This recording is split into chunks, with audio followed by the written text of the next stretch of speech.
दोनों हाथ उठाइए जरा, बाहर खड़े हैं वो भी उठाएं, विजय के संकल्प की मुट्ठी भींचिए और प्रचंड आवाज से बोलिए, भारत माता की जय श्री राम, जय जय श्री राम, वंदे वंदे। मंच पर उपस्थित पश्चिम बंगाल भारतीय जनता पार्टी के अध्यक्ष और सांसद श्रीमान समीक भट्टाचार्य जी,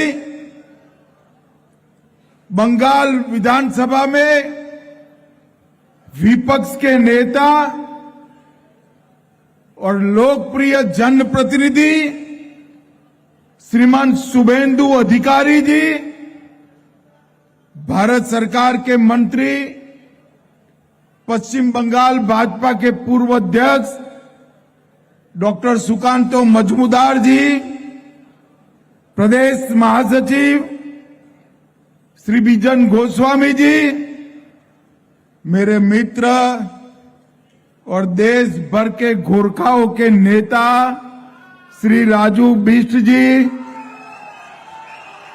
प्रदेश के उपाध्यक्ष और सांसद श्री मनोज तिग्गा जी, जलपाईगुड़ी के सांसद जयंत कुमार रॉय जी, मेरे पूर्व साथी पूर्व सांसद श्री निशित प्रामाणिक जी, श्री दीपक बर्मन जी, डॉक्टर शंकर घोष जी, श्री हर्षवर्धन श्रृंगला जी, श्री प्रवीण अग्रवाल जी, प्रदेश सचिव मोहन शर्मा जी, श्री अरुण मंडल जी, रविंद्र बोस जी, श्री संजीव लामा जी, और आज इस संभाग से आए हुए भारतीय जनता पार्टी के मालिक, ऐसे मेरे सभी कार्यकर्ताओं को मेरा प्रणाम, राम राम। भाइयों बहनों, आप सभी जानते हैं कि अभी बंगाल में सार्वजनिक सभा करने के लिए हाईकोर्ट का मनाही है। इसीलिए बंगाल भारतीय जनता पार्टी ने इस प्रकार के क्षेत्रीय सम्मेलनों का आयोजन किया है। अभी सभी मंच से दोनों हमारे वक्ता कह रहे थे कि अगली सरकार भाजपा सरकार। अब इसका एक निशानी ऐसा है कि तृणमूल कांग्रेस की जितनी सभा होती है, इतना हमारा कार्यकर्ता सम्मेलन आज दिखाई पड़ रहा है। यही बताता है कि ममता दीदी का जाने का समय आ गया है। भाइयों बहनों, बंगाल की इस ऐतिहासिक भूमि ने हर कालखंड में भारत के सर्वांगीण विकास के लिए बहुत महत्वपूर्ण योगदान दिया है। मगर करीब करीब 4.5 दशक से बंगाल पिछड़ता गया, पिछड़ता गया, पिछड़ता गया। पहले कम्युनिस्ट पार्टी, इन्होंने बंगाल को पीछे ला जाने में कोई कसर नहीं छोड़ी। और फिर ममता जी आई, उन्होंने मां माटी मानुष का नारा दिया, और आज मैं विश्वास के साथ कह सकता हूं, ममता दीदी, आपसे तो वो कम्युनिस्ट अच्छे थे, आपने तो पूरा बंटाधार कर दिया। पूरे प्रदेश में गोरखाओं को बंगाली के साथ लड़ाया, आदिवासियों को कुड़मी के साथ लड़ाया, राजवंशी को आदिवासी और बंगाली के साथ लड़ाया, अंदर अंदर झगड़ा करने के अलावे आपने कुछ नहीं किया और बंगाल की एकता को तहस नहस कर दिया है। मैं आज इस उत्तर बंग की भूमि पर कहकर जाता हूं कि ममता दीदी, आपका समय समाप्त हो गया है और अब नरेंद्र मोदी जी के नेतृत्व में विवेकानंद जी और रविंद्रनाथ ठाकुर जी की कल्पना का सोनार बांग्ला का निर्माण होने वाला है। भाइयों बहनों, ये वर्ष वंदे मातरम का 150वां साल है।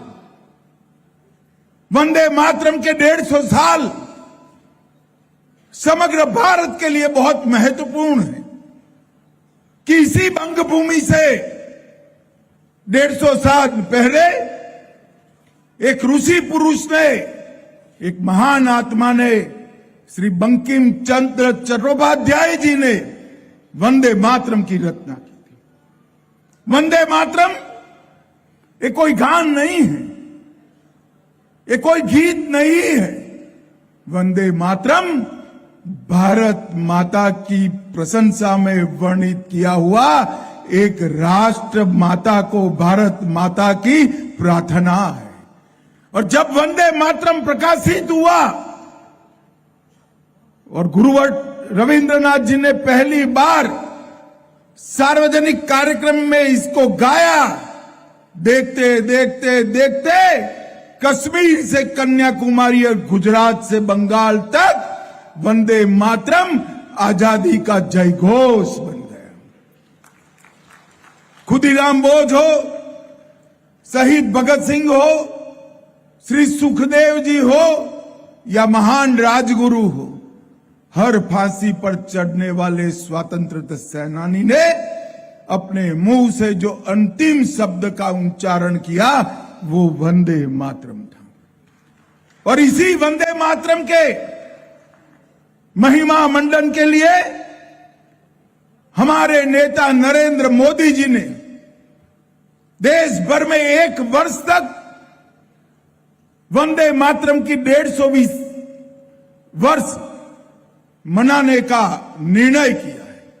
इस सार्ध सदी वंदे मातरम की, एक जमाने में 150 साल पहले वंदे मातरम ने देश को आजाद कराने का काम किया था और अब 150 साल पहले बाद भारत माता को विश्व गुरु के स्थान पर बिठाने का काम यही वंदे मातरम करने वाला है। मगर दुर्भाग्य की बात है कि जब वंदे मातरम की चर्चा संसद में हो रही थी, ये तृणमूल कांग्रेस वाले इसका विरोध कर रहे थे। पहले तो मेरी समझ में नहीं आया कि ये क्यों विरोध करे। वंदे मातरम का भला विरोध कैसे हो सकता है? इसको तो सभी दल, सभी राजनीतिक पार्टियां इसका महिमा मंडन करना चाहिए। मगर मैंने इनके ही एक सांसद के पूछा कि भैया आप लोग वंदे मातरम का क्यों विरोध कर रहे थे? बंकिम चंद्र जी बंगाल के थे, एक महान उपलब्धि है इनकी। तब उसने कहा हमारी वो घुसपैठिया वोट बैंक वंदे मातरम से नाराज है, इसलिए हम विरोध कर रहे हैं। अरे शर्म करो ममता, शर्म करो। वोट बैंक के लिए वंदे मातरम का विरोध कर रही हो। बंगाल की जनता आपको माफ नहीं करेगी। 26 के चुनाव में आपका इस कृत्य का हिसाब किताब बंगाल की जनता बहुत अच्छे से करेगी। मां माटी मानुस का नारा लेकर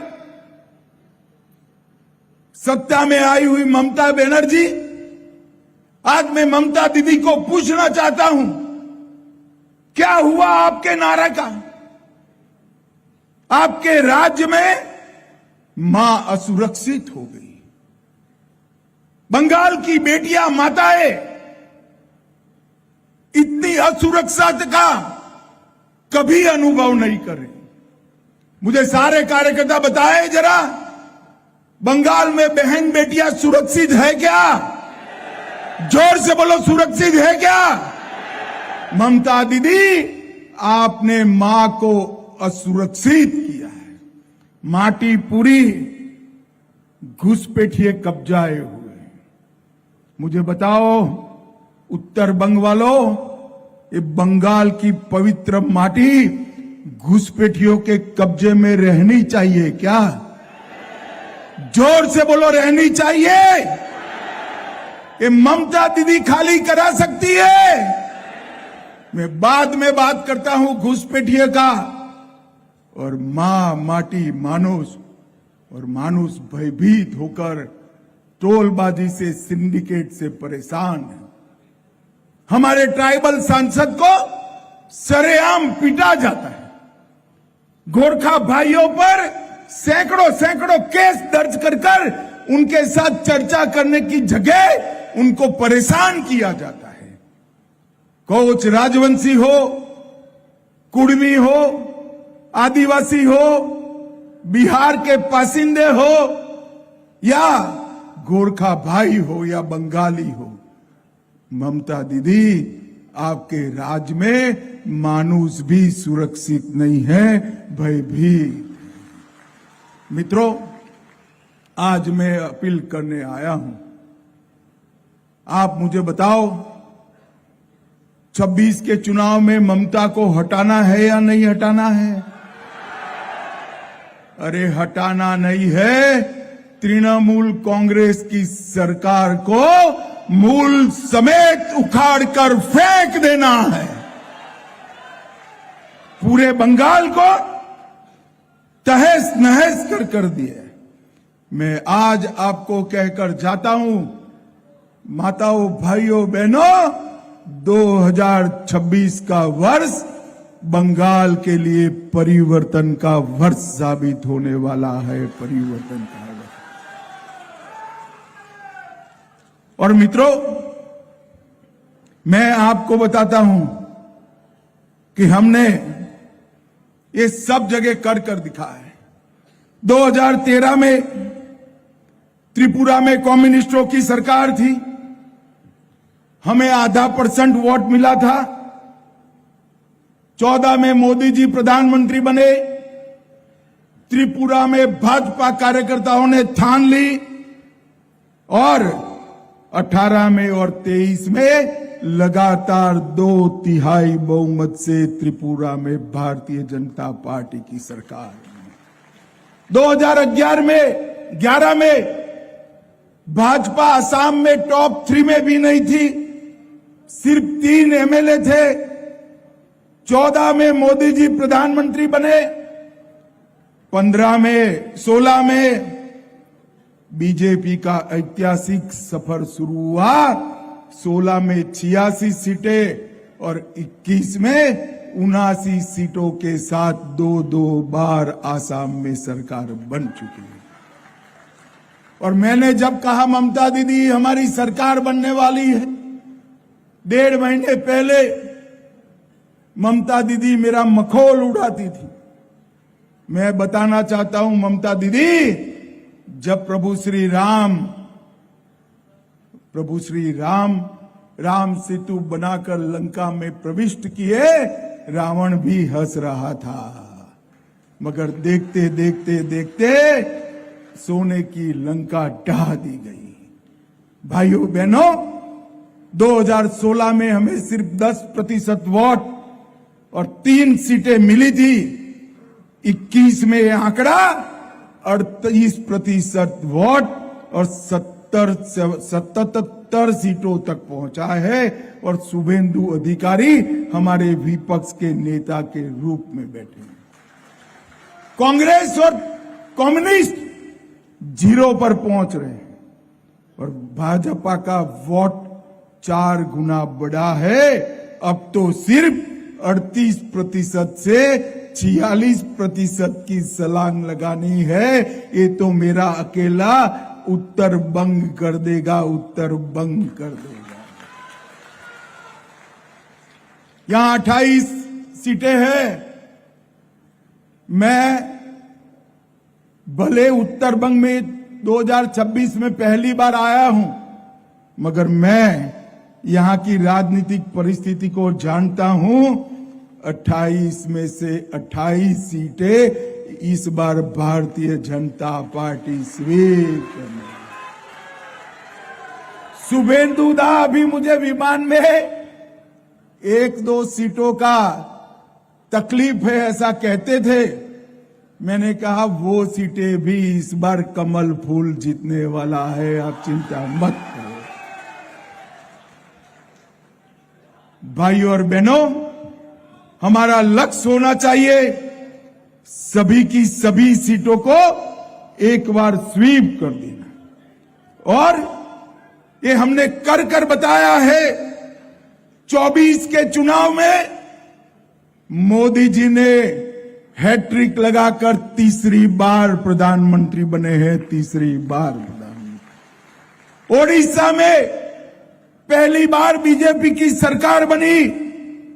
हरियाणा में हमने हैट्रिक लगाया, महाराष्ट्र में हैट्रिक लगाया, बिहार में 5वीं बार जीते हैं, अरुणाचल में भी हैट्रिक लगाया, सिक्किम में दूसरी बार, आंध्र प्रदेश में दूसरी बार, और दिल्ली में 30 साल के बाद पहली बार विजय प्राप्त की है, पहली बार।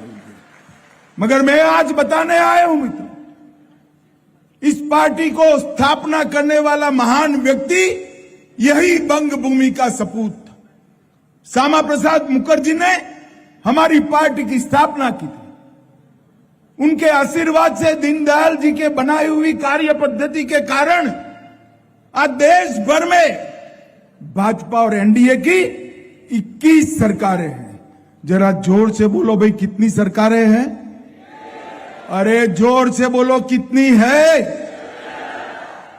कोई मतलब नहीं है 21 सरकार का। ये बंगाल की भूमि पर हमारे 60 कार्यकर्ताओं की हत्या तृणमूल कांग्रेस के गुंडों ने करी है, तृणमूल कांग्रेस के गुंडों ने करी। क्या भारतीय जनता पार्टी का कार्यकर्ता ये सहन कर सकता है क्या? जोर से बोलिए, कर सकता है क्या? उत्तर बंग का कार्यकर्ता ये सहन कर सकता है क्या?